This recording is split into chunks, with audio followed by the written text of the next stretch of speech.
waterlogged. Today, we are going to talk all about damsels.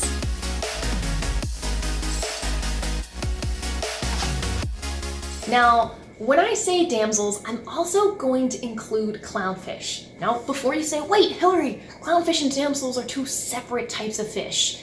Actually, they're not. So if you look back at the different families, Palmacentridae is a type of fin-rayed fish. It's a family of fish, and it includes both clownfish and damsels, which is why I'm lumping both of these guys together in one video. Now, here's the thing. There's a bunch of different kinds of damsels out there, and there's a whole bunch of different kinds of clownfish. They come in a variety of designer patterns and colors and, even shapes. There's more and more every day. So I'm gonna try and keep it relatively basic and break it down into the three different species of clownfish that are on the market that are really popular for hobbyists, and I'm going to break it down into some of the most common damsels that you're going to see in your local fish store.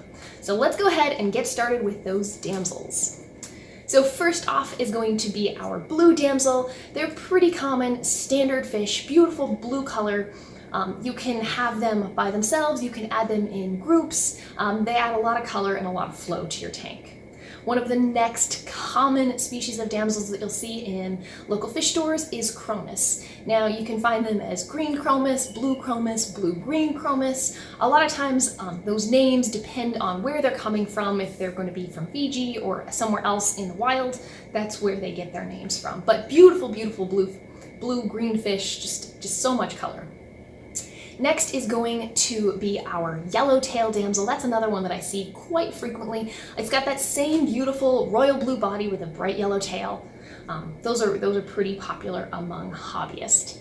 Next is the domino damsel. Now, I don't see them quite as frequently, but I would say that they're one of the larger species of damsels that are out there that occasionally do get put in tanks. Now, I will warn you, some species of damsels, including some of the ones that I haven't talked about today, can get very feisty and very aggressive. So do your research before you buy or add any fish to your tank. I know people that have added domino damsels to their tank and have had a heck of a time getting them out, so use caution before adding anything.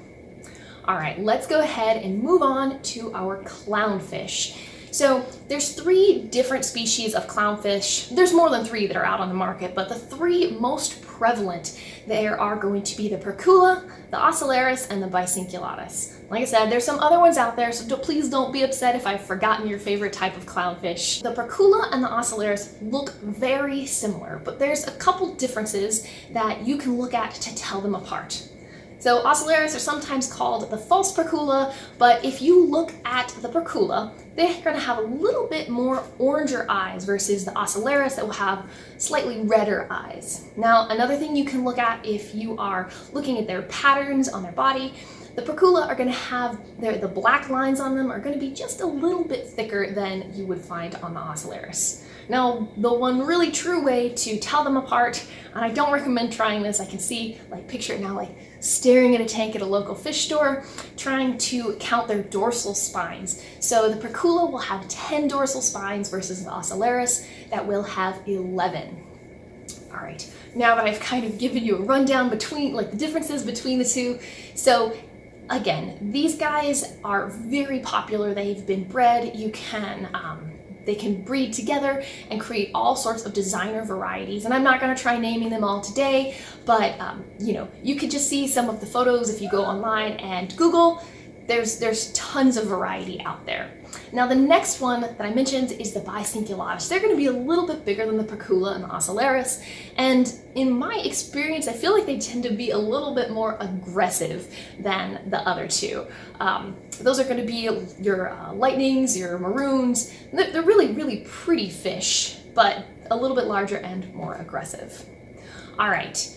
So when it comes to putting your clowns and your damsels in a tank, what size should you go with? Now, all of these fish that I've talked about today, for the most part, they're going to stay about 2 to 3 inches, maybe a little bit larger. If you have just one of them, you could probably keep them really in a nano reef, about 20 gallons, anywhere up, as large of tanks as you want to keep them in.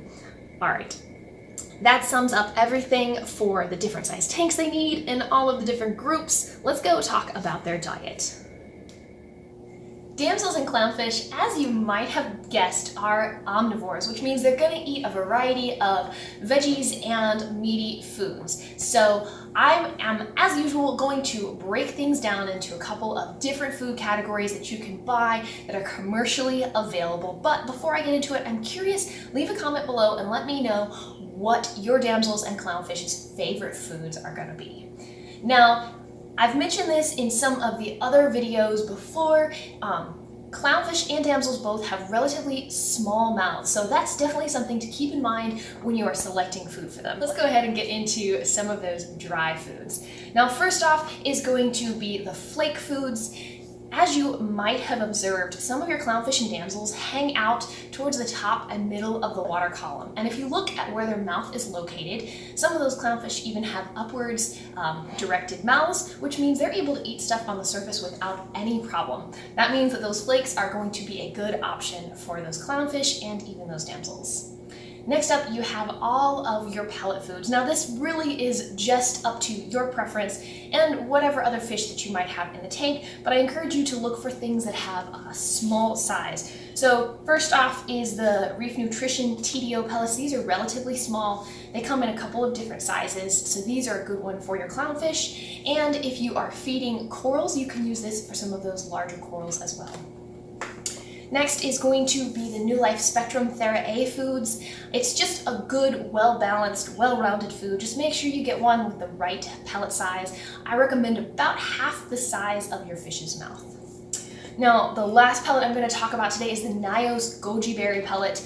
This has some of that astaxanthin in it, which if you have a clownfish, one of those maroons, or any of them that have like the darker orange and red colors, this is going to be great. It will help to pop their colors and just really enhance those bright reds and some of the darker oranges. So consider feeding this one as well. All right, moving on to the DIY foods. I've only got one today, and the reason that I'm going to talk about it is this Dr. Tim's DIY food. If you have to give your fish medication, this is actually a really great one to use. You can mix that medication up in the food and feed it directly to your fish. So this is definitely one that you can consider. Now, if you're not sure how to make the DIY foods, check out one of my other videos. I've got a full instructional breakdown on how to make this and some of the other gel and DIYs.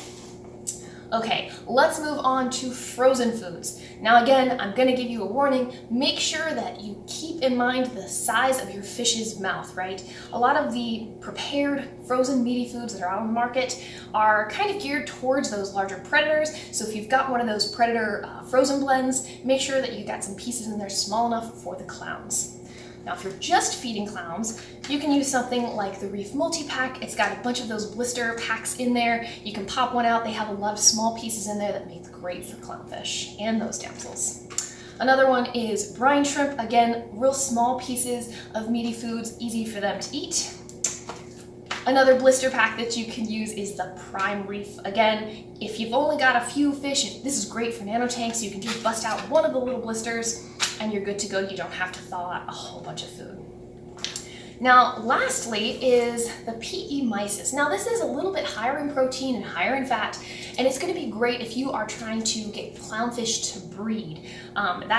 Those higher fat contents and those higher proteins are going to be what they need to start laying those eggs. Now, there's other foods out on the market. LRS has one. It's called Fertility Frenzy, or it used to be called Who's Your Daddy, but that's another great one I've used personally and would recommend for helping to get your fish to spawn in the tank. All right, that takes care of everything diet-wise and nutrition, but let's go ahead and talk about some of the issues that your clowns and damsels might face. On to a more serious matter, we're going to talk about some of the issues that your damsels and clownfish might face. Now, if you've spent any time reading or hearing people talk about clownfish, you might have heard of Brucella or clownfish disease, or even velvet. Now, those are two things that are very specific to clownfish, though other fish can catch them and can be susceptible to them.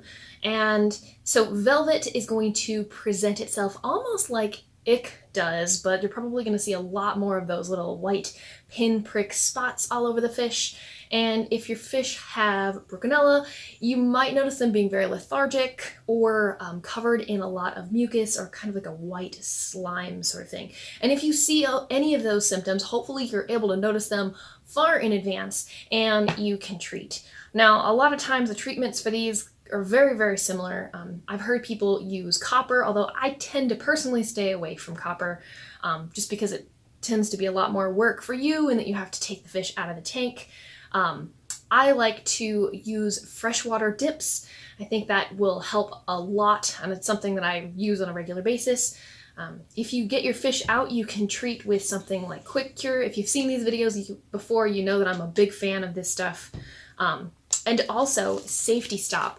Now, Safety Stop is by Blue Life USA. I highly recommend using this before you ever put your fish in the tank and before you put them through quarantine, but you can also use it after they've been in your tank for a while if you notice them being sick. Another common thing that you see in clownfish and in damsels as well is urinema.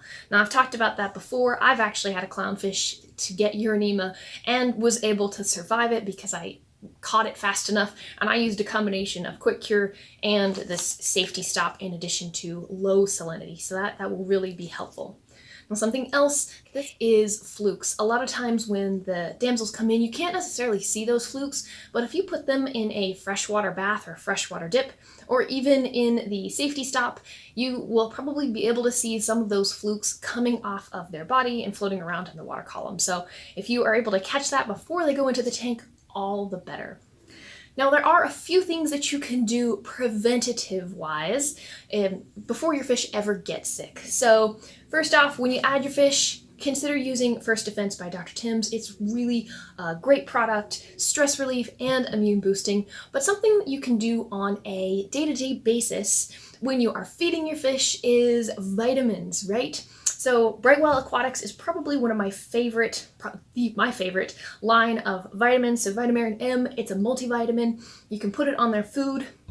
Another one that I really love, and this is really good if you've got just a small tank with clownfish. You think about when you use your food, a lot of times you're not able to go through that whole container of food, and some of the vitamins that are naturally occurring in there might evaporate. So vitamin C is one of those things that I really recommend to put on your food, especially if it's been open for more than 3 months. This is a really good one.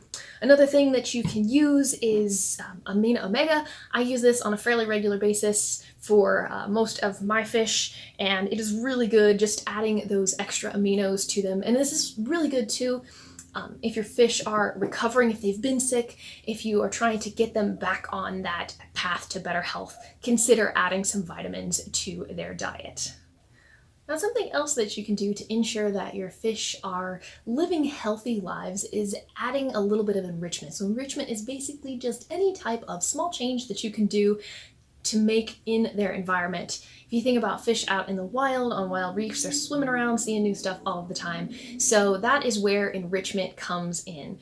Now, with clownfish and with damsels, you can change up the flow in their tank. Think about that, like if you've got a whole bunch of them, especially if you change up the flow pattern, it gives them a new current to swim in and around, and that might make it fun. Next, as always, you can change up the type of food that you're feeding them. You know, maybe you have one type of food for, the weekends and one type of food for during the week. You can change the times that you're feeding them. You can change where you're feeding them at in the tank. Now, another thing you can do, and this is very specific to clownfish, if you are trying to get them to breed and reproduce in your tank, I know a lot of people, and I've done this when I've helped to breed clownfish, is you put one of those little clay pots in the tank, and that will give them a place to lay those eggs and to make a nest to watch. And maybe, if you're lucky, if you're using some of the right foods, you might have some baby clownfish in your tank. Okay, in addition to changing up their aquascape and changing the types of food and flow that you might have in the tank, you can also change the lighting. Now, this is something that I would urge you to do with caution and only if you have a lid on your tank. A lot of times, damsels and clowns are relatively jumpy fish, so they can get spooked easily if, the light turns on automatically. So make sure you've got a lid on the tank, but you can, if you have a programmable light, have that light ramp up and ramp down throughout the day. Next, you can add different tank mates for your fish. Now here's a rule of thumb when it comes to clownfish. You can have one clownfish, totally fine. You can have a pair of clownfish, totally fine. 3 clownfish, no, don't do it. 4 or more if you want to have more than 2, right? And the reason for that is if you have 3, you're going to have one of those that's going to become the dominant female of the group, and you're going to have the second one that's going to try and pair off. It's very likely that the third member of that group is going to be beaten up and picked on almost until the point of death. So you want to avoid having a little group of 3. Try to get at least 4 of those. Now, one cool thing about clownfish is that if you have a whole harem of clownfish, they're all going to be males, right? And then you're going to have one alpha female, and she's a lot of times going to be a lot more larger, brighter in colors, and relatively aggressive in comparison to all those other fish in the tank. Now, if something happens to her, it's actually pretty cool. So one of those males will change sex and become the lead female of the group, and the cycle will just continue itself. So that's a pretty exciting thing to watch happen in your clownfish tank. All right, now sometimes too with those damsels, a lot of them are going to get along really, really well, especially in community tanks and with larger groups of damsels. But just be cautious. Go use Marine Depot's fish compatibility chart and see how well they will pair up with all of the other fish that you want to put in your tank. And remember, please do not buy or add anything to your tank without doing research first. Thank you so much. I hope you have enjoyed this video. See you next time.